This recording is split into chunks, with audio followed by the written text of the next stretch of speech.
Ukraine-Russia crisis. What to know about the fears of war.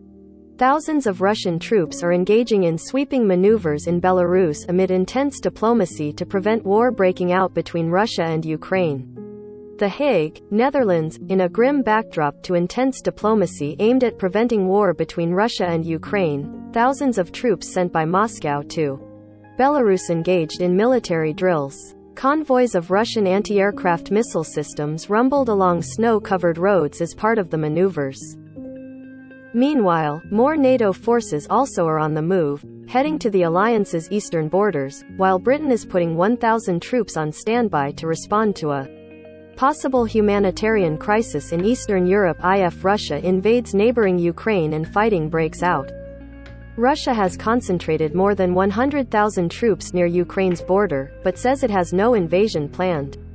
It wants guarantees from the West that NATO won't allow Ukraine and other former Soviet nations to join the Western military alliance. Foreign policy advisors from Germany, France, Russia and Ukraine, who met in Paris last month, are scheduled to have another round of talks in Berlin.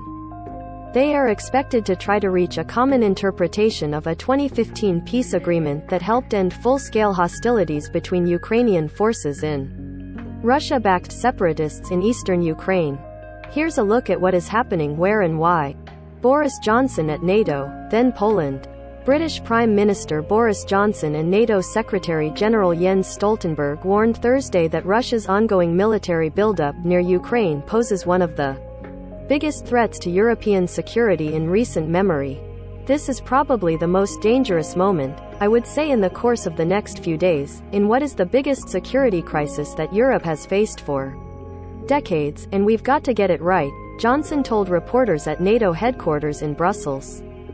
The British leader said he doesn't believe that Russian President Vladimir Putin has decided to launch an action against Ukraine. But, Johnson said, our intelligence, I'm afraid to say, remains grim. Stoltenberg warned, the number of Russian forces is going up, the warning time for a possible attack is going down. He stressed that NATO is not a threat to Russia, but we must be prepared for the worst. Stoltenberg said he sent a new letter to Russian Foreign Minister Sergei Lavrov repeating NATO's invitation to a series of talks on improving European Lauren Cook in Brussels and Jill Lawless in London. Truss and Lavrov talks. British Foreign Secretary Liz Truss held talks with Lavrov in Moscow, with Truss again warning that attacking Ukraine would have massive consequences and carry severe costs. Truss urged Russia to abandon Cold War rhetoric and choose the diplomatic route to avoid bloodshed in Ukraine. Lavrov was in no mood to accept a lecture from the West during the first meeting in 4 years between Britain and Russia's top diplomats. Ideological approaches, ultimatums and moralizing is a road to nowhere, he said. The British diplomatic push continues later Thursday as Johnson travels to Warsaw to meet Polish leaders. Sylvia Way in London. Ukraine accepts Turkey's mediation offer.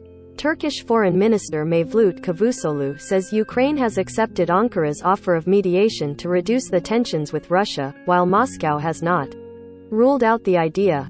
Our discussions with both sides are continuing with sincerity, Cavusoglu told state broadcaster TRT. The Ukrainian side wants this.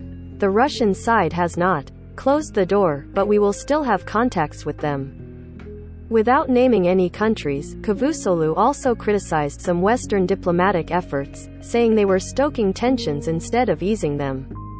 Are there tensions? Yes. Are there risks? There are. Is the situation fragile? It is. There is concern, there is the risk of a possible conflict. But to announce this, like some Western countries are doing, through megaphone diplomacy is of no benefit, Cavusoglu said. Susan Fraser in Ankara. Britain is putting 1,000 troops on standby to respond to any humanitarian crisis in Eastern Europe sparked by a Russian invasion of Ukraine. The UK fears a large-scale incursion could cause a mass displacement of people from Ukraine to neighbouring countries. The UK is also sending hundreds of troops to Estonia and Poland as part of a NATO show of strength. Johnson is expected to offer to deploy more RAF jets to southern Europe and to send Royal Navy vessels to the eastern Mediterranean.